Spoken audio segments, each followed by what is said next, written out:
y a un truc qui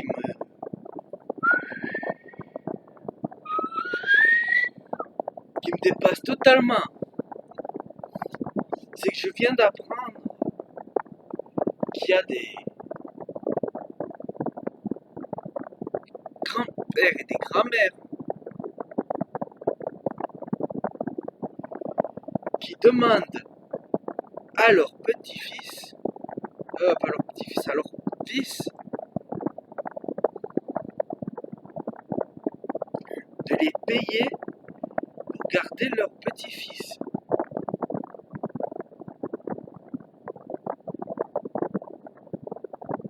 Aujourd'hui, tout le monde demande à être rémunéré pour n'importe quoi.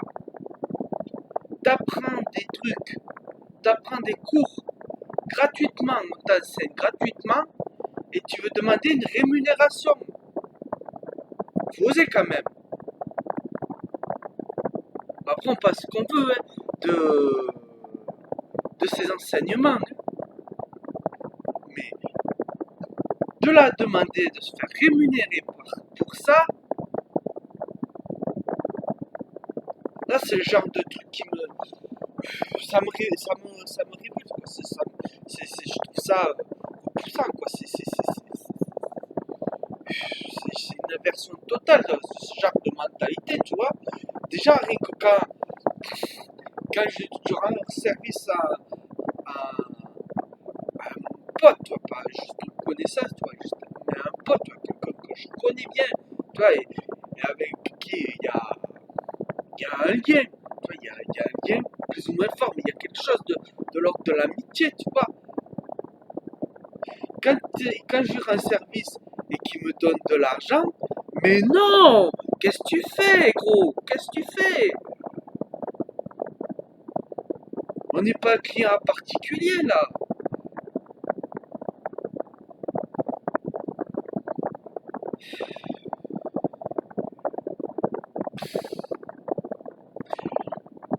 Là, ça me dépasse. Alors, si tu veux pas garder, oui, je dis si les grands-pères, les grands-mères veulent pas garder leur petit-fils, ça, regarde, ils sont tout à fait légitimes. Ils n'ont aucune responsabilité sur les bambins de leur fils. Leurs fils sont parents, c'est eux les parents, c'est eux qui sont responsables. Là-dessus, on est d'accord. Enfin, on est d'accord, je dis on est d'accord comme si tous ceux qui vont m'écouter vont être d'accord avec ça, mais je sais bien qu'il y en a plus ou moins qui ne vont pas être d'accord, mais bon, là-dessus, je suis d'accord. Je suis aussi autant d'accord que un grand-père qui ne peut plus s'occuper de lui-même, son fils n'est pas obligé de le prendre en charge. Surtout que maintenant, il y a les EHPAD. Ça non plus, c'est plus de son ressort. Ce n'est pas forcément de son ressort. C'est-à-dire qu'il peut. S'il veut, il peut. Il n'y a pas de problème dessus. Si pour toi, voilà quoi, il fait partie de la famille, donc voilà, je vais m'occuper de lui, je vais pas le laisser traîner en EHPAD. Après, chacun sa morale, chacun se démerde avec sa morale. Hein, mais la légitimité, hein, la légitimité, plutôt la responsabilité, elle n'est pas là-dedans. Elle n'est pas. Alors certains diront, ouais, il ou elle s'est occupé de lui quand il était petit, et maintenant elle laisse tomber, c'est dégueulasse. Mais non, mais justement quand t'es parent, tu prends la responsabilité, c'est-à-dire que l'enfant, c'est pas lui qui a imposé à naître, d'accord? C'est une entente, quand tout va bien, dans le meilleur des cas, entre deux personnes adultes et consentantes qui veulent avoir un enfant, qui ont le projet d'avoir un enfant. Mais c'est eux qui le décident, d'accord? L'enfant, il n'a rien demandé. Il arrive au monde, mais il n'a rien demandé. Et forcément, puisque c'est eux qui ont pris la décision de le mettre au monde et qui savent qu'il va falloir s'en occuper parce qu'ils sont responsables, ceux qui le créent, jusqu'à qu'ils deviennent un adulte, quelqu'un de responsable. Jusque-là, l'enfant doit la vie à ses parents. Mais une fois adulte, une fois qu'il a ses propres responsabilités,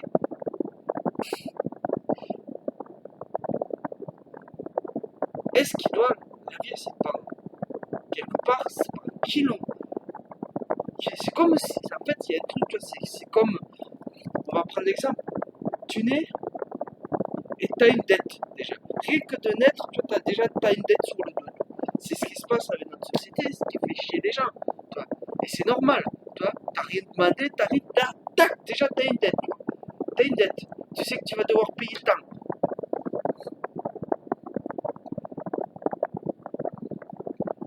Ah oui, je fais le parallèle avec ça.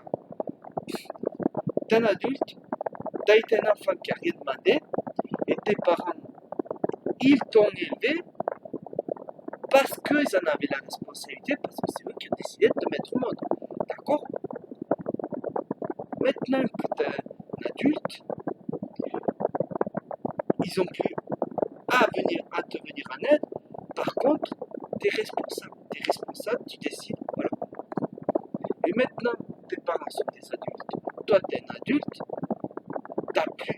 T'as pas, il n'y a rien qui t'oblige à les. Pas si toi, c'est dans ton logiciel de pensée, on va dire. Il n'y a rien qui t'oblige à prendre soin de tes parents. Après, il peut y avoir une attente, hein. C'est-à-dire que tu prends soin de mes petits-enfants, et moi, quand arrivera l'heure où c'est que tu ne pourras plus te débrouiller, on essaiera de se démerder, pour essayer bien sûr, dans la mesure du possible, parce que c'est pas forcément facile, et même, c'est pas facile, on va dire, il y a quand même, voilà, mais si il n'y a pas possibilité, c'est-à-dire que cette personne que tu vas prendre en charge, elle est tellement dépendante que pour être du temps auprès de cette personne, tu vas être obligé d'arrêter de travailler et donc tu n'auras plus de revenus pour subvenir à tes besoins. Dans ce cas-là, il y a un problème. Si tu n'as pas d'argent de côté, si tu n'as rien, comment tu fais? Tu peux pas. Il y a un côté réalité aussi, d'accord? Il y a la réalité de la chose aussi, d'accord? Tu peux pas forcément tout le temps t'occuper de tes parents. Selon dans l'état où ils sont, selon toi, ton pouvoir, selon tes moyens, on va dire plutôt tes moyens, selon tes moyens, d'accord? Bon, mais s'il y a possibilité, si cette personne elle peut, je sais pas moi, des mobilités réduites, des primes à rester toute seule, il y a des trucs qui ne peuvent plus faire tout seul, mais qui sont pas si pénalisantes que ça, qui fait que tu es obligé d'arrêter de travailler, que tu es obligé de te consacrer à cette personne entièrement. Dans ce cas-là, ouais, je comprends. Tu gardes mes petits-enfants, et moi, je m'occupe de toi. Quand tu peux plus, je m'occupe de toi autant que possible. Voilà. Il y a une réciprocité quelque part. Ce qui n'est pas tout le temps le cas.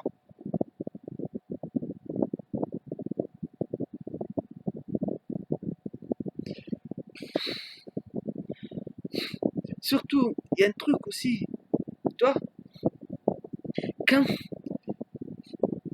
c'est souvent, enfin, je pense que c'est quand même les mères plus que les pères, tu vois, peut-être que je me trompe, qui vont faire chier leur fils. Il y a ces mères qui vont faire chier leur fils chaque fois qu'ils les voient en leur disant à leur fils, en leur disant il faut que tu te maries, il faut que tu fondes une famille, je veux avoir des petits-enfants. Je veux, moi, des petits-enfants.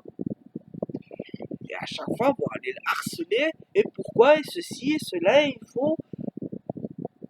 Me dites pas que ça n'existe pas, hein? J'en connais. Ma mère la première, peut-être pas aussi excessive, surtout avec l'âge. Mais ça existe. Donc, quelque part, t'as une mère qui veut t'imposer parce que elle veut avoir des petits-enfants. Dans ce cas-là, est-ce qu'elle n'a pas une responsabilité quand tu vas avoir des enfants? C'est-à-dire qu'il y a quand même un engagement. Si je veux des, tu veux, donc tu les auras. Mais il va falloir s'en occuper, faut avoir une responsabilité dans ce cas-là, d'accord? C'est pas anodin quand tu dis je vais avoir des petits-enfants, c'est que tu veux t'en occuper. Et une fois que ça arrive, après il faut s'en occuper. Alors bien sûr, tout le monde n'est pas tout le temps disposé, les grands-mères ne sont pas tout le temps disposées à s'occuper de ses petits-enfants. Je peux comprendre, même s'ils ont beaucoup plus de temps libre, s'ils sont en chômage, si c'est des chômage, je confonds tout le temps chômage et retraite. Sans la retraite, ce qui est assez probable, bien que maintenant on encourage les personnes âgées à travailler encore et encore et encore jusqu'à qu'ils soient recouverts par un cercueil de rémunération de retraite, tu vois. Il y a ça. Si tu veux à tout prix des petits-enfants au point que tu harcèles quelqu'un qui n'a pas envie qui n'a pas envie de se marier, qui veut rester célibataire ou qui est pas célibataire mais qui veut pas fonder une famille, ça le regarde.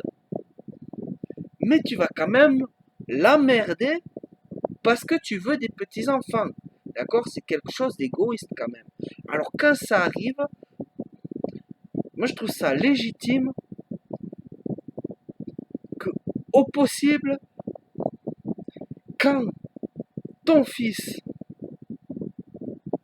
a, des empêchements qui fait qu'il ne peut pas s'occuper de son gosse, des empêchements qu'il ne peut pas forcément prévoir, parce qu'on ne peut pas tout prévoir.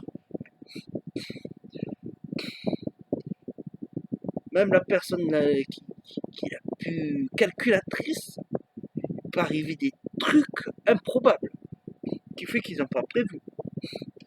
Donc, il y a des fois où c'est pas possible de garder son enfant, il faut le faire garder. Alors, oui, on peut payer un professionnel, mais putain, si t'es des proches, des proches, c'est plus que des proches, c'est proche, c'est la mère quand même. T'es une mère, t'as deux choix. Pour moi, il y a deux choix qui sont sains. C'est non, j'ai pas envie, je le fais pas, ou oui, avec plaisir, je vais m'occuper de tes petits-enfants, ça me fait plaisir. Mais quand d'où tu demandes à ton fils de te faire payer pour garder un enfant, autant qu'ils aillent voir un professionnel dans ce cas-là. Ça se fait pas ça, putain, en famille. Putain, c'est cette putain de mentalité de vouloir tout tarifer, de tout objectifier quelque part, de voir des produits de consommation partout, hein. On devient des putains de produits à l'obsolescence programmée. C'est ce qu'on est, c'est ce qu'on devient, c'est ce qu'on veut nous, c'est comme ça qu'on nous voit, et c'est comme ça de plus en plus qu'on se projette, que ça soit consciemment ou pas. Hein. Alors je comprends mieux pourquoi dans t'as un père, je sais pas moi, qui travaille au jardin, tu vois, qui fait des légumes, et t'as le fils qui va aider. Et qui va le faire, bien sûr, pas forcé, hein, je parle pas de travail forcé là. Il y a le fils qui va aider parce que ça lui fait plaisir, il apprend, et puis il fait une activité qui lui plaît. T'as un gars de l'URSSAF qui passe, et bien sache que le gars de l'URSSAF qui passe, qui voit le père qui fait travailler son fils, et bien le père il peut avoir des problèmes. Travail au noir, faire travailler les enfants, et si l'enfant est majeur, on va dire que c'est un enfant majeur, d'accord? Ça reste du travail au noir. Ça doit être rémunéré, tu vois. Même si tu rémunérais pas, hein, c'est considéré comme du travail rémunéré, c'est du travail, ça doit être payé, et donc comme c'est pas déclaré, c'est au noir. Tu l'as pas déclaré quand je sais pas moi, tu demandes à, à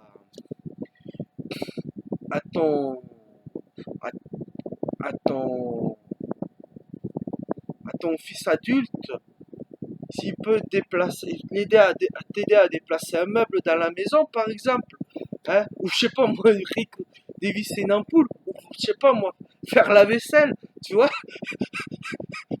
mais sache que si l'URSSAF te surprend, bah après, il y a des trucs, ça va être un peu dur. Hein. Encore si t'as le jardin découvert, tu vois, ouais, c'est possible. Moi, je connais des personnes qui ont aidé, qui faisaient partie de la famille, qui faisaient tous partie de la famille, et qui ont aidé, je sais plus à quoi faire, du bricolage. L'URSSAF fait passer, bam, tu l'as dans l'os. Ah, c'est arrivé, oui. Je peux vous l'assurer, c'est arrivé. Imagine, il y a une petite vieille. Tu te dis, je vais faire une bonne action. Je vais faire traverser cette petite vieille. Mais sache que c'est du travail au black. C'est-à-dire que, surtout qu'aujourd'hui, faire traverser les gens, c'est leur faire trouver du travail. Dixit Macron. Hein? Aujourd'hui, il suffit de traverser pour trouver du travail. Donc si tu fais traverser quelqu'un, tu lui fais trouver du travail. Donc t'es quoi? T'es Pôle emploi, t'es une agence intérim, quelque part. Et si t'es pas déclaré, tu fais du travail au black. Donc s'il y a un gars de l'URSSAF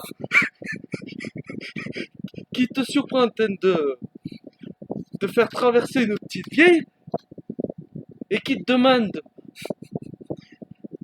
les preuves que tu as déclaré que tu faisais traverser cette femme et que t'as rien, bon d'accord, là c'est quand même le truc vachement exagéré, tu vois, mais c'est pour la blague, tu vois. C'est parce que je trouvais ça bien, tu vois, Macron qui dit que en traversant la rue tu trouves du travail, donc si tu fais traverser quelqu'un, quelque part tu travailles pour, tu vois. Ok, ça fait peut-être pas rire, ça fait peut-être rire que moi, mais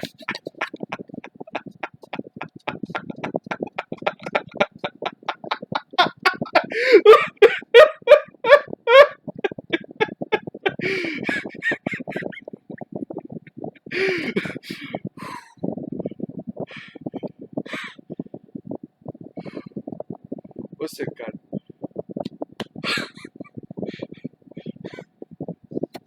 Ça fait du bien de rire.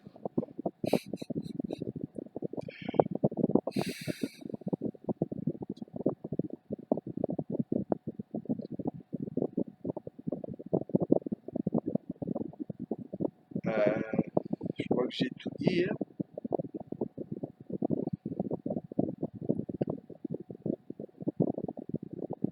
Bon, on va dire que c'est bon, allez hop. Ciao, ciao.